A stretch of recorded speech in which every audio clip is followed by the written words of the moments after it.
নমস্কার বন্ধুরা, আবারও চলে আসলাম নতুন আরেকটা রেসিপি নিয়ে।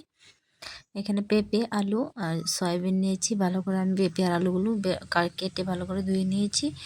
দেন এখানে গরম জলে আমি একটু সিদ্ধ করে নেব। কার কার পেঁপে আলু দিয়ে সয়াবিন দিয়ে ভালো লাগে অবশ্যই কমেন্ট করে জানাবেন।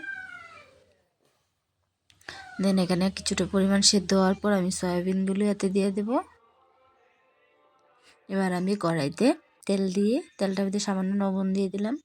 দিয়ে পেঁপেগুলো জলটা ঝরিয়ে এবার পেঁপেগুলো দিয়ে দেবো। দিয়ে দেন পেঁপেগুলো আর ভালো করে ভাজা করে নেব।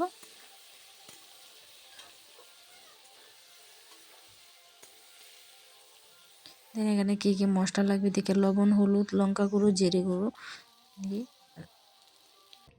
ভাজা হয়ে গেছে। এবার কড়াইতে তেল দিয়ে শুকনো লঙ্কা দেইনি, পাঁচফোড়ন দিয়ে মশলাটা আমি দিয়ে দেবো। মশলাটা ভালো করে কষিয়ে নিয়ে এখানে পেঁপে আর আলুগুলো আমি দিয়ে দেব। দিয়ে ভালো ভালো করে একটু নাড়াচাড়া করে নেব। কার কার রেসিপিটা ভালো লেগেছে অবশ্যই কমেন্ট করতে ভুলবেন না। যারা আমার ফেসবুক পেজ থেকে দেখেছেন পেজটাকে ফলো করে দেবেন, যারা ইউটিউব থেকে দেখেছেন তাদের সাবস্ক্রাইব করে দেবেন।